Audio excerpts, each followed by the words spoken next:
It's all gone quiet. Does that mean we're ready to start? Good. Hi, everyone, and welcome. My name is Celestine Okoroji. I'm the head of research here at the RSA, and it's my great pleasure to welcome you all to the great room for this evening's event. I'm going to go off the script. This is my first time in the great room, leading an event. And one of the things I've always wanted to say about the great room is that the room itself is lovely, but it's obviously you guys being here which makes the room great. So welcome. Let me also give a very warm welcome to all of the people joining us online. It's great to have you with us, wherever you are looking at us from. Tonight we have three amazing speakers to help us answer the thought-provoking and perhaps provocative question. Will Gen Z reject or remake capitalism? It's been prompted by a new book by Costa, who we're delighted to have leading our panel this evening. Ken is a hugely respected and influential figure in global investment banking and philanthropy. In the book, The $1 Trillion Wealth Transfer, How the Handover from Boomers to Gen Z Will Revolutionize Capitalism, Ken argues that a historic intergenerational shift in money, power, and influence is coming our way. One that has profound implications for the future of our economies and societies. Joining Ken to explore what those future economies and societies could and should look like, we're delighted to have two speakers from the other side of the generational divide, entrepreneurs Timmy Merriman-Johnson and Rachel Draper. Timmy is an award-winning financial content creator, podcaster, and author. He is an ambassador for national numeracy and the founder of the financial education platform Mr. Money Jar, which offers practical and accessible advice to help people get to grips with all kinds of money matters. Rachel is a social entrepreneur, academic researcher, and founder of the tech startup Fair Share, an app with a mission to help people share out domestic chores more simply and easily, a venture that's fueled by her passion for advancing the cause of gender equity. It's a fantastic lineup, and I'm sure you'll agree. So shall we get warmed up by giving the speakers an opening round of applause?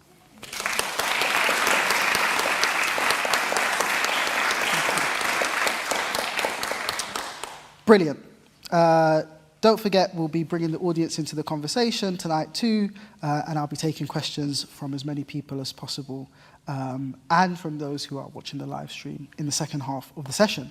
If you're watching online, you can drop your questions in the chat or on social media using the hashtag RSA Wealth. Good. Let us begin in earnest. Ken, can I invite you to set the scene for us? First, what is the central thesis of the book, and what is this wealth transfer that you describe? Well, so thank you very much, and thank you to all of you for being here. Let me just step back one moment. Why did I write this book? Well, it was many years ago. There was a huge demonstration outside the steps of St. Paul's Cathedral. The Occupy movement had taken it over. And there was a threat of very real violence. And I was asked by the Bishop of London to help mediate in this very difficult set of circumstances to avoid any violence. And of course, Occupy is all over our newspapers and media again. But one thing that stands out to me was somebody said to me, a young person said to me, Ken, if it is that the market economy is so good, why is it not working for our generation? Why can we not buy homes or rent or have affordable rent? And it really struck me that there was something to be examined. So I started looking at a generational change.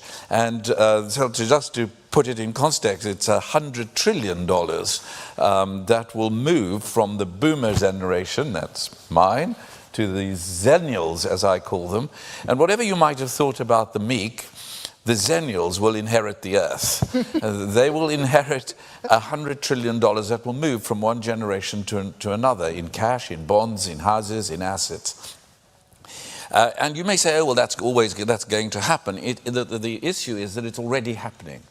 You've heard of many banks, but I bet you haven't heard of the Bank of BOMAD. And the Bank of BOMAD is the Bank of Mum and Dad. And the Bank of Mum and Dad is already helping the next generation to find deposits for their homes, to pay for some of the rent, to help pay tuition fees. So that is already happening. And globally, this is an enormous transfer of wealth. And the Zennials will now have not an extraordinary amount of capital to be able to fulfill a number of objectives. But you may say, well, Ken, you know, one generation dies and the next takes over. That's always been the case. Well, several things to say. Firstly, never before have we seen such a tsunami of wealth being transferred. Secondly, it's a wealth transfer and a power transfer as well, because the generation actually has more power in technology than we've ever had before, and they're not afraid to use it, whereas our generation was a bit nervous about it. Secondly, in social media, the influence of the generation is such that they can influence change rapidly and quickly, and Timmy is a great example of that. And thirdly, the generation has a very clear agenda as to what it wants the money to be used for. That it is an agenda very different. Social concerns are high on the agenda. The environment, equality, race being issues that they want to see dealt with in the effective use of how that finance is to be taken over. But the problem is that we have at the moment a clash of generations. We've got one generation that looks at the Zennials, as I call them, Gen Z, and the Millennials, and say, well, it's a whole bunch of feckless, smashed avocado eaters whose only difficulty in life is when the battery of this thing runs out. And back it comes from the other saying, well, you're a whole bunch of analog, stuck up, emotionally constipated generation who don't really understand. Now, we're either going to have a clash of generations or we're going to find a cooperation of generations. And what we need is we need the hindsight of a generation that's come before who's seen recessions, inflation, and hardship, as well as the insight of a younger generation to be able to look forward. Do you know, let me give you an example. Most of us would have been working, and people would invite you to do feedback. You know, give us some feedback. We want some feedback. The next generation actually doesn't want feedback. They want feed forward. They want to know that within the organizations, what they see is happening and the changes that are happening in the society around them is actually what their meaningful contribution is to the organization that they're involved in. So we'll see much more of that feed forward coming there. So that we've got hindsight, insight of the generation, and that creates the foresight for a new way of doing socially energized capitalism. What does that mean? It's social because people are concerned for the communities in which they live. It's energetic. It's a creative, I call it a prophetic generation. Who are wanting to create value. But it is capitalism. It is giving a reward for risk. It has to be a reward for achievement. It has to be the creation of value as well as the pursuance of values. And the Siamese twins of the system, of the capitalist system, are profit and purpose going together. What's the answer? The answer I call in two little letters called co. You know about co-working, co-living, co-investing. But what we really need is co-destiny. In other words, it is a destiny that we've all got to share on this planet between one generation and another. Between the generation that can see forward and is not afraid of it, and a generation that is looking to say, we've learned one or two things in the past and we want to share it. And co-destiny is the critical ingredient of how it is that we will manage to have the cooperation of the generations rather than the clash of generations. Thank you, Ken. That is an excellent foray into the book. If I might just follow up very briefly, and I think you've already given us a flavour of your answer, but with respect to our essay question tonight, what's your best guess at whether Gen Z will reject or remake capitalism? Oh, definitely. They will reshape capitalism together with the Zennial generation. Don't forget them, because at the end of this decade, the Zennial generation, or the Millennials, will be in the major corporate and ventures of this generation. They will be in controlling positions. So I have no doubt they will shape it. But the question is how that shape is going to take place will depend on whether we are actively engaged in actually working out values and value, I think, as the critical dialogue for the future of the market economy. Fantastic. Timmy, if I might turn to you. As Ken has said, and proposed in his book, we need to evolve the system towards a form of socially energized capitalism. Does this chime with the conversations and concerns that you've come across in your work with young people? And do you feel the current economic and financial system is working for them? It's a great question. Thank you everyone for being here. So I am a content creator, and I have, my main platform is Instagram, and I have just under 60,000 followers. And rather than address the question anecdotally, I decided to go directly to the people. So I did what I know how to do best, and I did a social media poll. And I asked them 3 questions. I asked them, do you feel that you're supportive of capitalism in the 21st century? Do you think, and I offered a basic description of capitalism, do you feel that the pros outweigh the cons? And I also posed them the question, which is also the title of this talk, would you remake or reject it? And actually, over 60% said that they were not supportive of capitalism in the 21st century. Over 60% again said that the cons outweighed the pros, but 70% said that they would remake it rather than get rid of it altogether. And I see a few nods in the audience that maybe we have a system that is a little bit creaky and that we've all benefited from, but that we wouldn't get rid of, because systems are really useful. They enable mass cooperation of people across the world, and capitalism has delivered a lot of the things that we all benefit from these gadgets in our pockets to air travel and so on. So I found that quite interesting. And just as a brief show of hands, how many people here would remake capitalism? Okay, cool, so that's most of us. I don't just create content online, I also give talks and teach workshops, and I work with Gen Zs and actually some Gen Alphas a lot. And I just wanted to share with you, Gen Alphas are people aged between 4 and 14, and I just wanted to give just some of the feedback that I've received by working with them as it pertains to money, wealth creation, and so on. So first thing I've observed is that young people are, in my view, the most connected, the most hyper-aware, and the most hungry generation perhaps there's ever been. So last year in May, I gave a talk at KPMG in front of 100 year 8s.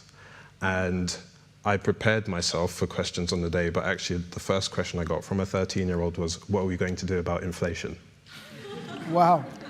And I took a sip of my water and prepared to answer that question. So because they all have phones and access to the likes of TikTok and so on, they're hyper aware of all this stuff. And we went on to talk about cryptocurrency and cashlessness, and it was like a really fantastic conversation. So there's a huge hunger as it pertains to wealth and money, but there is a little bit of a pushback and some anxiety around wealth too.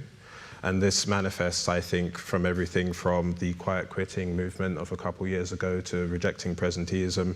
Gen Zs have been found to actually clock out at 5 rather than hang about. And I had a really fascinating conversation with a young woman a few months ago about something that I wasn't aware of at the time, climate anxiety. So I remember, and I see some nods in the audience, so I remember when I was at school, geography was perhaps seen as one of the softer subjects, and infamously one of the subjects that you could still use Crayola coloring pencils in. But she was saying to me that because of climate change and because of all the things that were being discussed in geography, she actually dreaded geography lessons. So that was very interesting to me. The final thing that I'll say around how young people view wealth is that I think their view of wealth is a lot more holistic. Yes, Ken, it's about the transfer of money, but young people are also really keen to, they see wealth as also their health and their experiences. And I've spoken to countless people in their 20s who would much rather use their money to go on holiday and travel the world and gain your experiences and have it sitting in a stocks and shares ISA. Those two things are seen as one and the same. I think I'll round out by saying that for myself personally, I think capitalism has done a good job of getting us to where we are, but I don't think that we should rest on our laurels and see the system as perfect by any stretch. We live in a system which has provided a lot of benefits, yes, but it's also a system within which there's a 14% gender pay gap, a 35% gender wealth gap. Runnymede Trust in 2020 published data which showed that for every £1 a white British person has, a black African and a black Caribbean have 10 and 20p respectively. So there's a lot of work to be done. But I do agree with Ken. I think if the generations can cooperate with one another, then the future is very bright indeed. Thank you, Timmy. Rachel, first of all, tell us a bit about your journey, which I find fascinating. So you've gone from studying Egyptology to completing a Harvard MBA to starting up your own organization, Fair Share. I'm especially interested in your experience of that kind of elite Harvard business environment and the kind of culture and attitudes that you experienced there. So could you tell us a bit about that? Yes, thank you very much, and thank you all for coming and spending an hour here at the RSA to hear us talk about capitalism. Happy to share how I got here. From an unusual degree at Oxford, I studied Egyptology. I was one of only 2 in that year to study that. I naturally then went into the next obvious career path, which was strategy consulting at PwC Strategy and.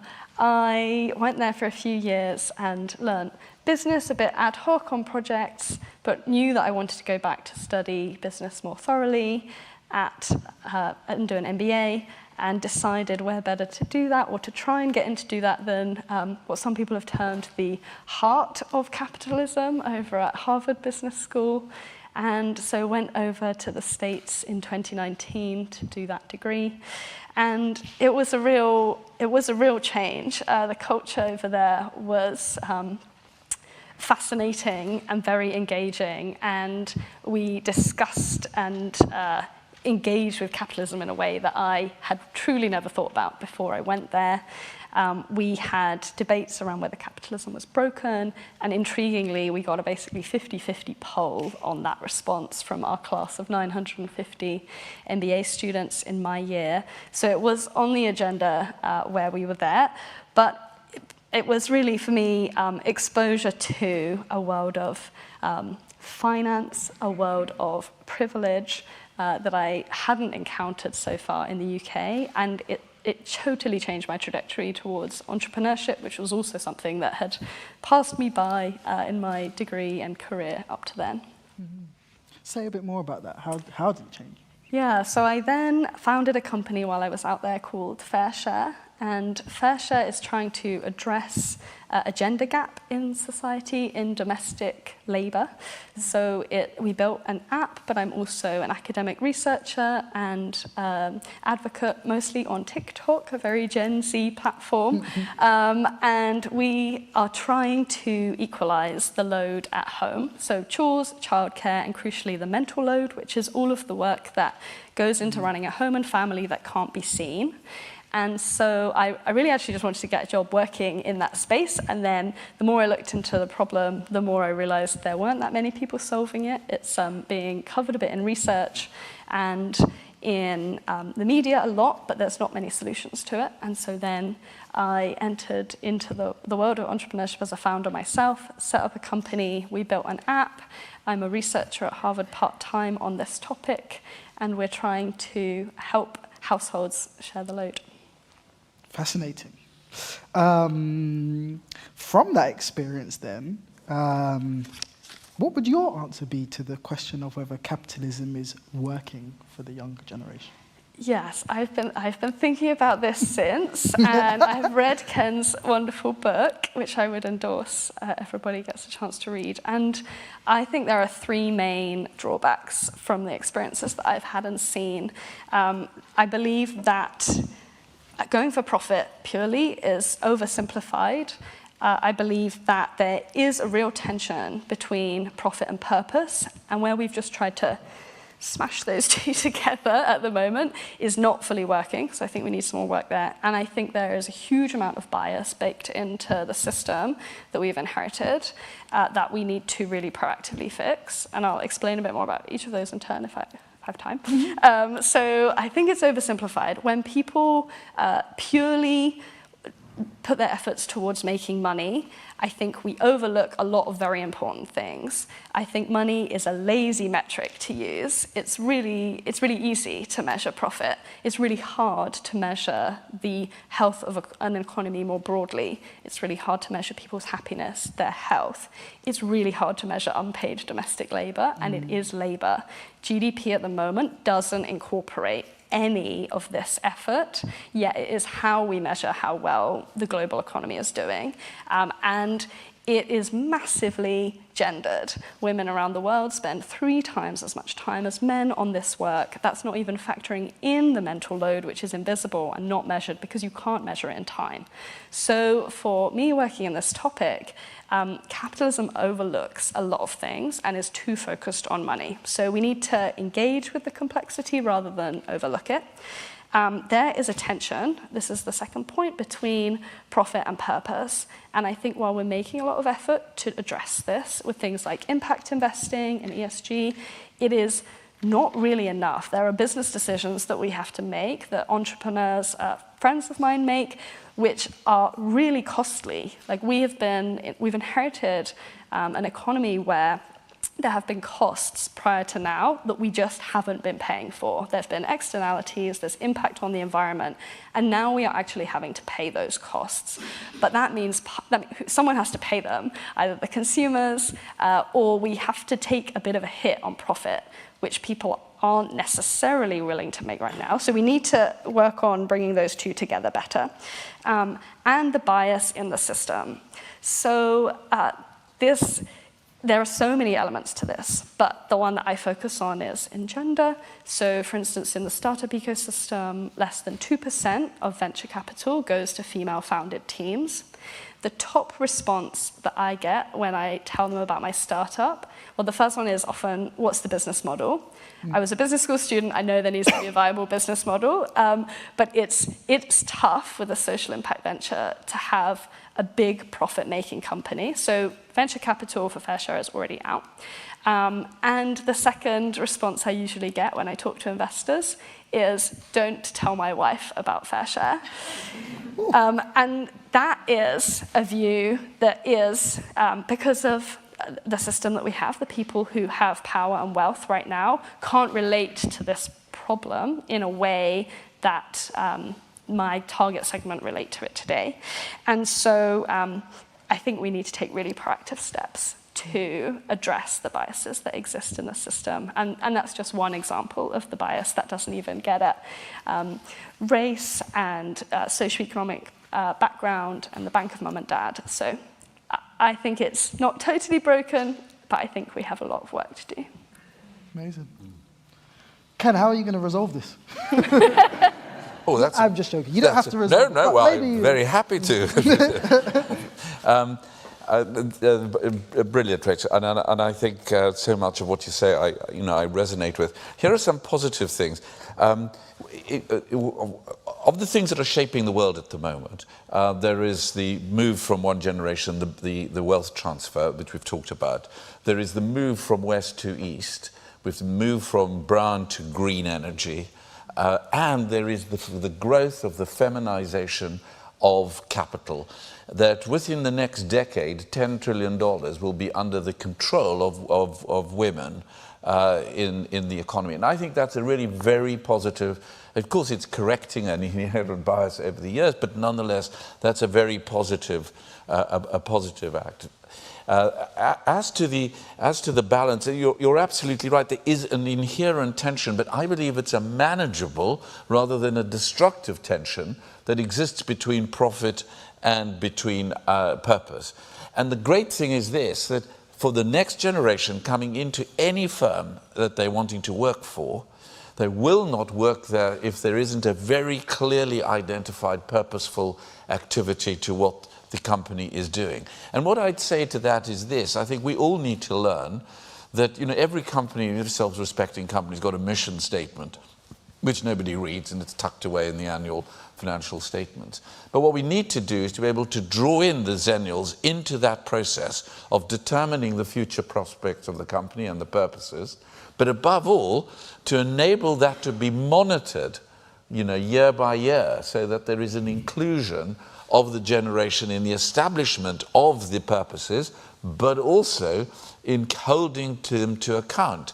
And what I foresee happening is, if this doesn't happen, I assure you that the social media influencers that you know all about, Timmy, will be onto it in a flash.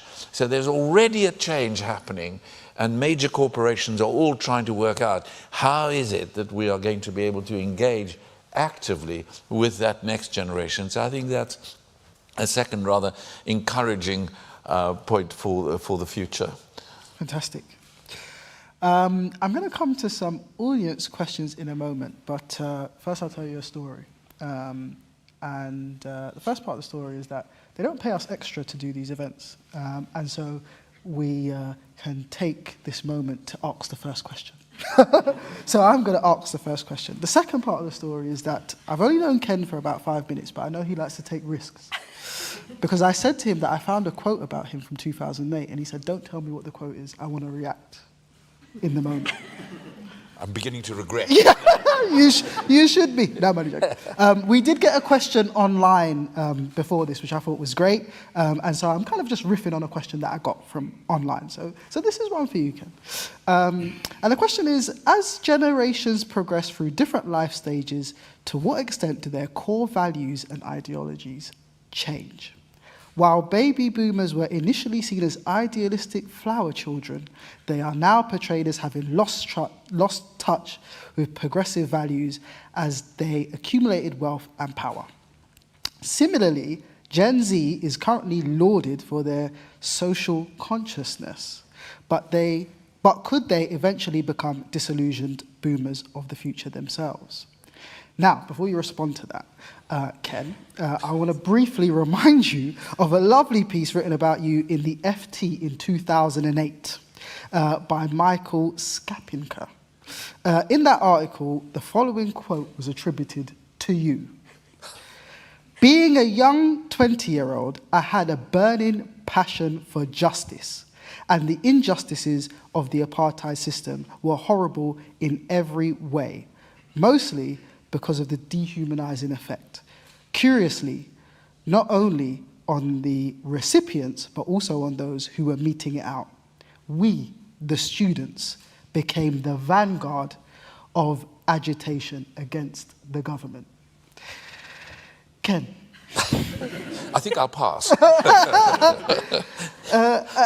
I think that speaks to the fact that you yourself were, and still are, I imagine, a socially conscious person. So is there really a difference between the generations, or is the difference just age? No, there is a difference. Okay. And I'll tell you what the difference is. I mean, there is the quote that's attributed to Churchill. I don't think he actually said it, but anyway, which said, if you're not a socialist in your 20s, you have no heart, and if you're a socialist in your 40s, you have no head. But the interesting thing is this: the millennial generation, who are now into those 40s, are starting to go, have not abandoned the original desires that they have. And it is still a caring, sharing, and staring, because it's a generation. And yes, there is that sort of sense that we would look at them and say, well, you care so much and all of that. But they haven't lost that. And that is what I think is the distinctive difference between, the flower powers, it was 68 and all of that. I won't go into that, but I remember it well. That is the difference, I think, because there wasn't at that stage a crisis in the planet, for example, where the issues relating to the environment and the place where we're all going to live was a daily experience where people are not just going to abandon it and look, of course, we're always talking about overall generalizations, but we have to see the trends. But the trend is very clear that the generation will hold to its wanting to do well, but also to do good at the same time. And I think that that is going to continue through the generations, which is going to be one of the, which is why I call it an insightful, or if you call it a prophetic generation that is leading the way, in which, you know, if we get behind the generation, which we need to do, and I think, you know, for those who are boomers here, you want to do what I tried to do in a startup by my son, who started a startup called Glorify, which was hoping to address in Christian space the issues of mental health, of meditation, that the generation is finding so difficult. So we get aside by mentoring, by coaching, by helping, and by correcting.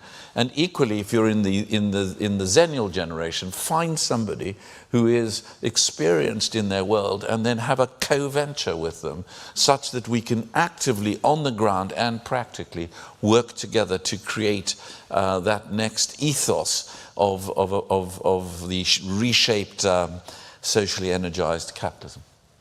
Fantastic. But thank you for the quote. Over to the audience, I think. There's someone with a mic, yes. So maybe we'll take this gentleman at the back here, and I know there was one at the front right here, and then maybe the gentleman at the back there in the orange top. So three at a time. Hello. Ken, as a person heading for my dotage now, and yes, I'd love to be a collaborator with the young on creating new things, but one of the things that concerns me about the transfer of wealth is the enormous cost of care for my generation, who are going to live longer and basically get in the way. Have you factored that into your economic thinking in the book? Not in the book, but it's very much a vital statistic, and it's more than a statistic, because the aging of the generation, the healthcare and the provision for it is going to weigh on. The only thing I would say about that is that one needs to begin to talk about it early on with the next generation, such that it doesn't either suddenly come as a surprise, or worse, become the elephant in the room that is never discussed. But it's a very clear issue, and you're right to raise it, because of the, you know, an aging population that will. But already we're seeing partially, you know, that wealth is being transferred in smaller ways. They may not be in very large sums of money, but they are the smaller pieces. So already that next generation should be grateful for the benefits that they're already receiving, and it's worth reminding them from time to time. And then up front here, yes. My name is Rudolph. I'm a lecturer at Coventry University. Mine isn't a question, I think it's an observation. Thanks so much to the speakers for sharing your perspectives on this topic. I think that I've taken quite a number of things from all three speakers. Ken mentioned or pointed to co-destination, you know, which I thought was very insightful. And then Timmy pointed to research that suggested that there was a strong desire to reform capitalism. And then you also spoke about purpose and profit. I think that one thing that's is quite clear to me is the fact that everything that the Generation Z will do has its foundation in the previous older generation. We cannot reinvent the wheel. Whatever we will do, or no matter how quick or swift we will be, we got our foundation from the older generation. And I think that in line with what Ken has said, which is the co-destination, it will be necessary as the younger generation, as we move forward or forge ahead, it will be important for us to look back and then, look back on what our forebears have done, and then imbibe their virtues of wisdom, patience, and humanity. I think that's something from old that we need to learn. So even as we move forward, we're able to carry, and even as we seek to reform capitalism, we take these along with us. And then profit, and you spoke about profit and purpose. I think it's important. We've seen, or we've had an era where, the Bitcoin era, where people were rushing to make, invest and make a lot of money, and we saw what happened. There was a bubble and then it burst. And so it's important that we don't try to reinvent the wheel. Okay, and so I'm just making a point that even as we move forward, we still need to look back and then carry with us the virtues that our forebears have left us. Yeah, thank you very much. Yeah. Just a man in the back there. Thanks. Hi, I'm James, and I declare an interest. My partner is the lady in the green trousers. I've got a question for all three of the panelists. You all talked about deep inequalities between the old and the young, between white British men and black Caribbean and Africans, and between men and women, but there are other inequalities in the home. Is this actually about mentoring and building values? Or Ken, do you actually just need to cough up and hand your money over? Not just to Ken and Kennifer Jr., but to Timmy and Rachel, perhaps, and perhaps faster and in a greater amount than you're maybe comfortable doing? Good question. Do you want me to answer it? I do, but I wonder, for the sake of time, if we might take one or two more, and then answer them all together. This gentleman here, and then, yes, lady behind him. Thanks. Thanks for giving your time this evening. My question is, have you considered different value systems? Because you've talked about a generation transitioning to, once they get wealthier, they change and they get older and their priorities shift. Not you specifically, but it's been said. And this takes me back to pre-colonial Africa. When the British first came to Africa, there was a problem because the Africans did not want to trade and they did not want to engage with the value or the values of money because some people were comfortable the way they are, and this problem still persists. So I went to Zanzibar a couple of years ago and I spoke to the entrepreneurs there, and they said they cannot get the locals to work. And when I asked the locals, they said, why should we work? You save up the whole year to come here to lie on the beach. I do this every day. What is the incentive? And they're still calculating other values other than monetary value. So that's just something I'd possibly want to put there. And the last but not least, I work for the Department of Leveling Up. It's not very famous now, it's a bit. However, one of the things I do is co-create policy. So we're trying out this new thing where we co-design policy with stakeholders, and one of the big things is how do you engage youth meaningfully outside the umbrellas of institutions that have hierarchies and systems that make them conform. So this is a meaningful conversation for me from that perspective. And just behind you, I think. I'm just wondering if there's a role for Generation X in all of this. No one's really mentioned them. I feel like they've maybe been disappeared or something. Right, let's take those three and then we'll take a couple more, but let's try to be really brief. So redistribution was the first question. Harder, faster, quicker. Different value systems, which I think perhaps speaks to interest in spirituality, which I know you have. And then what about the other generation? So whoever would like to jump in on that. We're happy to start with James's provocative question and to say, yeah, I agree entirely that, but what I'd say about it is that it is how the market economy works best, is that yes, Ken should be giving more money to the startups, to the whatever else, not just to the little Kens. So I think that is precisely the point.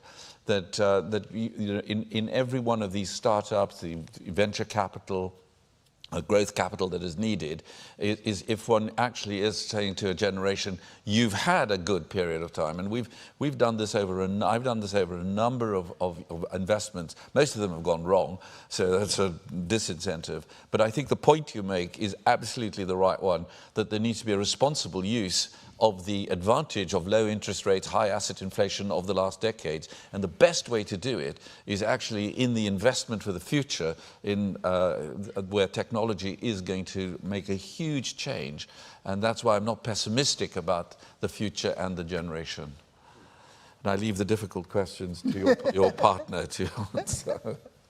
I wanted to speak to James's question as well. So I think it's all well and good to say that people should do stuff, but I think we're still in a phase where we need to educate people and have a consensus on what's happened for the action to be able to take place. And I'm on an educational journey in that regard. I do think that the system is still not equal, and I think that a lot of that can be traced back to its origins. I read Black and British, A Forgotten History by David Olusoga at the start of last year. And I've been grappling with a lot of things that I read in that book, everything from the fact that the very first stock market company was a slave trading company, the fact that insurance developed as a way to cover slave trading voyages, and the fact that, like, modern day banking as in its current form would exist without colonialism and empire. But I guess the irony is, like, I've also been to the Bank of England's Slavery in the Bank exhibition that talks about all of this. So I think we're in an education phase. And I also wanted to just respond to what you said about the unpaid work, because if we come into the present day, absolutely.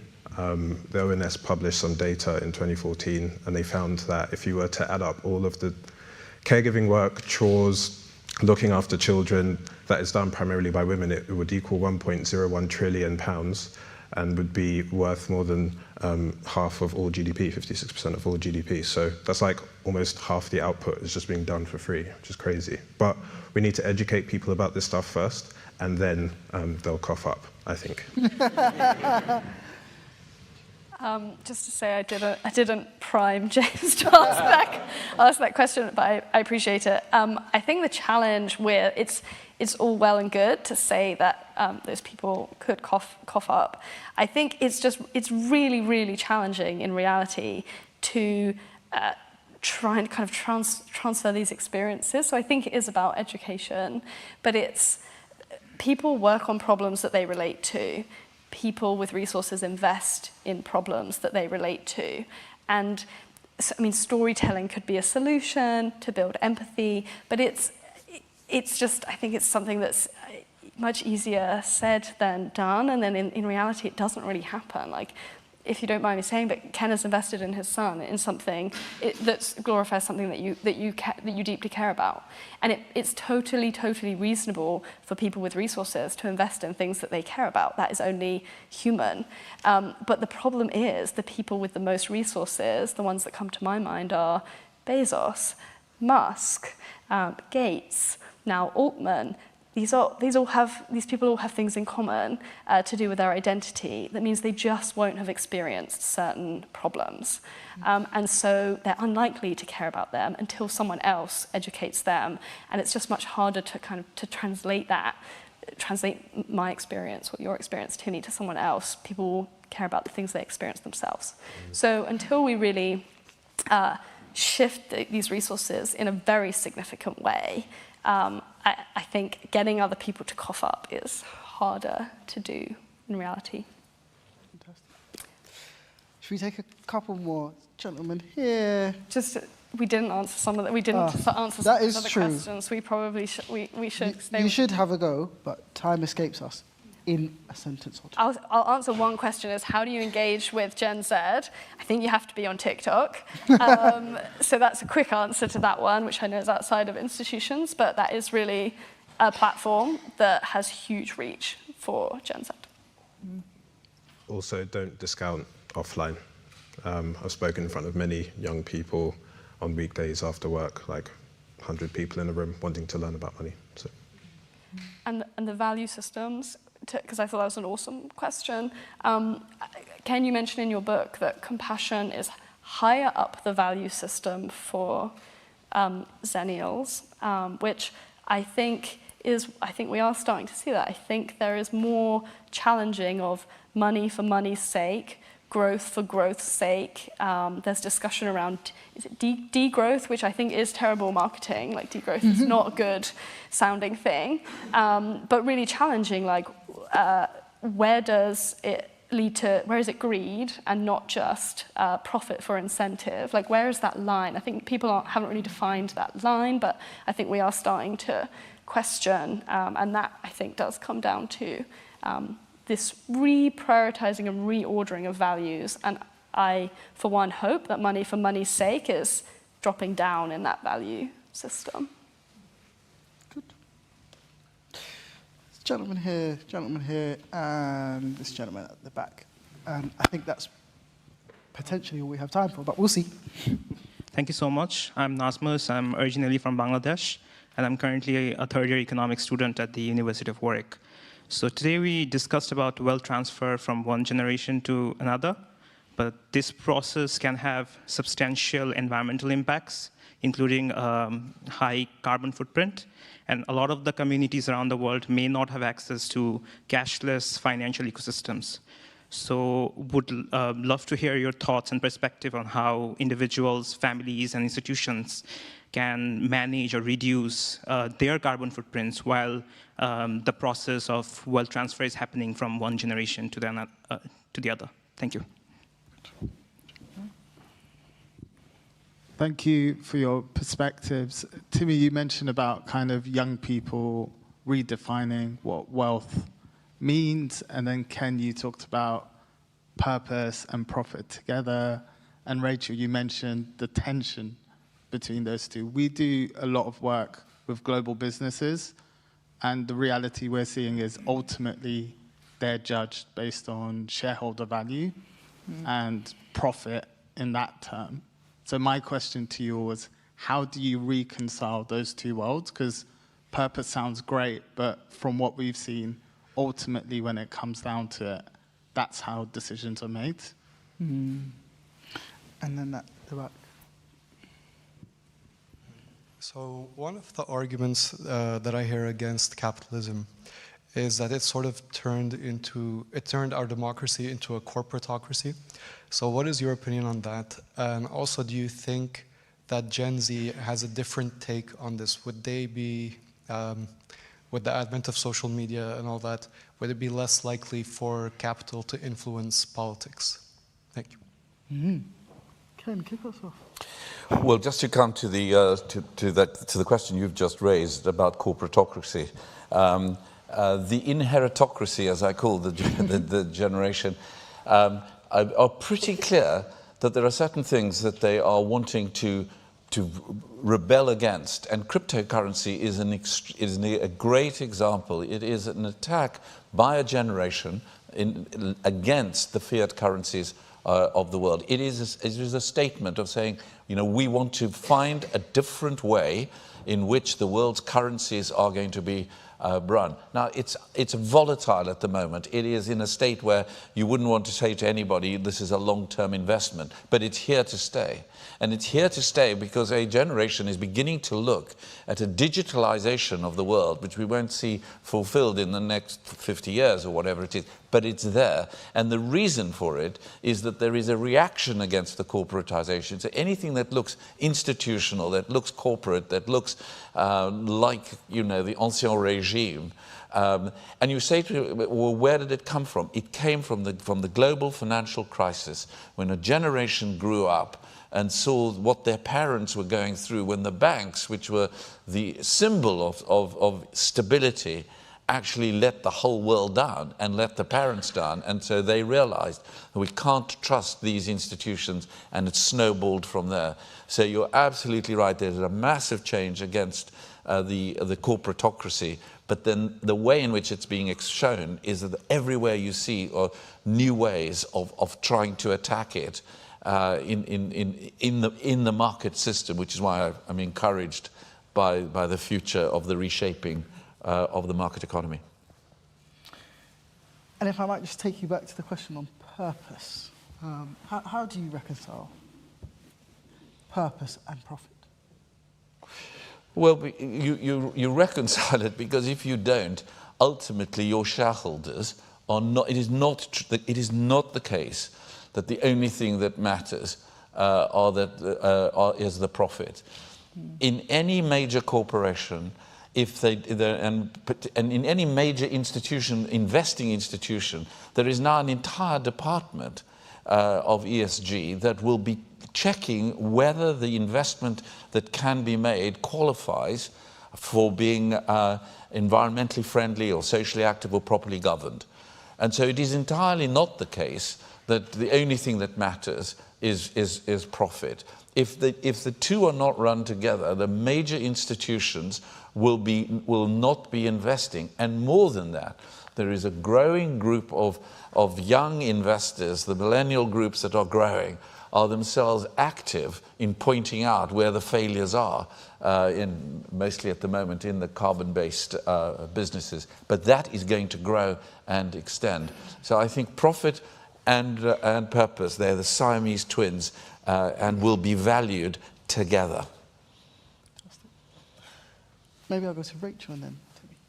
Yeah, sure. I think that question to me gets at the absolute heart of the debate around capitalism, because to me, I agree they don't go that well. I have founder friends running a small food and beverage company, and for them to source their bottles in a way that is less damaging to the planet, they should get them locally, but it is still cheaper for them to procure them from China.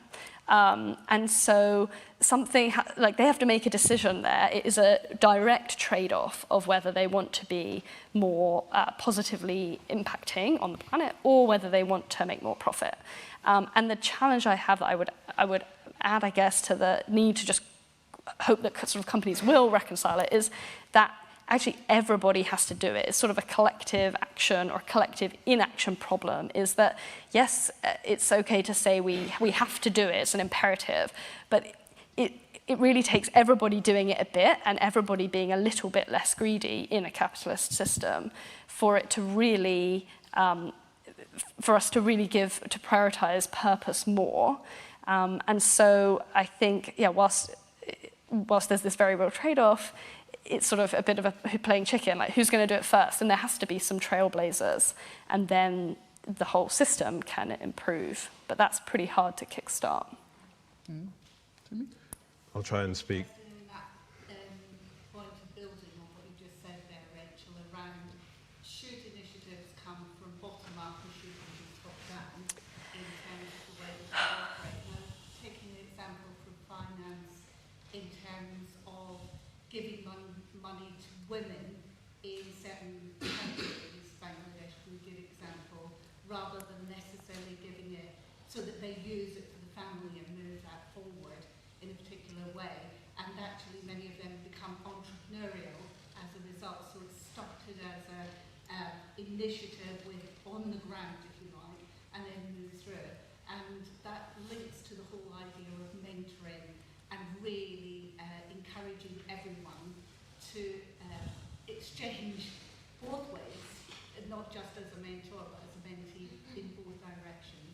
So I wonder how much you see it as a panel coming from initiatives from the top, if you like, versus initiatives from the ground level in any country.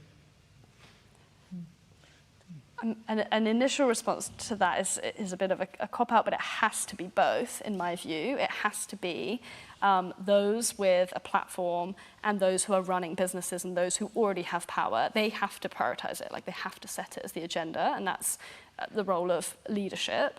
And then there also has to be grassroots activism, and then people putting their kind of money where their mouth is, and then consumers, because only really if there's both of those, to me, will we make any progress, because consumers are only reasonable. There's a cost of living crisis. If someone's going to offer something for cheaper, it's reasonable, because we do live in a market-driven society, for them to buy the thing that's cheaper. But so then we need the people that provide it to also provide the things that are good for the planet cheaper, and we need to, they need to focus a bit less on profit, and their kind of priorities need to align. But I'll let Timmy, I'd like to give you the final words here because we only have 3 minutes. Oh, wow. I wanted to speak to the gentleman's questions about carbon emissions. So I think that the carbon emissions point will come down to, in a big way, where the money is being invested. Financial campaigners Make My Money Matter did a study where they found that if you switch from a default pension into a green pension, it can be 21 times more effective than going vegetarian and cutting your air travel. There are something like 30 million PAYE earners in this country, about 88% of them pay into a pension thanks to auto-enrollment, but also because of auto-enrollment, you'll just go into the default pension plan. So that's a really small thing we can all do. Like, you might be one conversation with your HR department away from just shifting where your money's being invested. That will then go into funds with ESG objectives, and then within a generation, you could see some real positive change. Fantastic. Very succinct. Ken, do you want 1 minute for the last word? Well, thank you. Thank you for moderating it. Well, thank you for the questions. The only thing I would want to say is that this handover is going to occur. We've talked about money and wealth and influence and all of that. But the real question is going to be, how will wisdom move from one generation to another? And to a spiritually hungry generation, how will we help build a certain resilience in the generation as it faces some unprecedented levels of mental health issues that have never been seen before, but are vital to the future of the market economy. Fantastic. What a note to end on. Thank you so much, Ken. It's been a fantastic session, but it's now time for us to wrap up. So I suppose the first thing I'll say is thanks for making the great room great. If you are an RSA fellow, you can keep the conversation going on our digital platform Circle. So click on the link that you'll see posted online now. And you'll be taken through to a dedicated chat space to share your thoughts on everything that we've been discussing tonight with fellow members of our global changemaker community. You'll also find links online to buy the excellent and highly recommended $100 trillion wealth transfer. And for those of us in the room, you'll be able to get your own copies signed by Ken Costa himself in the foyer now. So do stick around for that. And if you'd like to keep the evening going after you get your book signed, you're very welcome to head down to the RSA Coffee House, where we have a brilliant set of live music acts to get you ready for the holiday weekend ahead. Finally, a huge thank you to Ken, Timmy, and Rachel for what's been a fantastic conversation. And if you haven't already, don't forget to vote. Thank you all.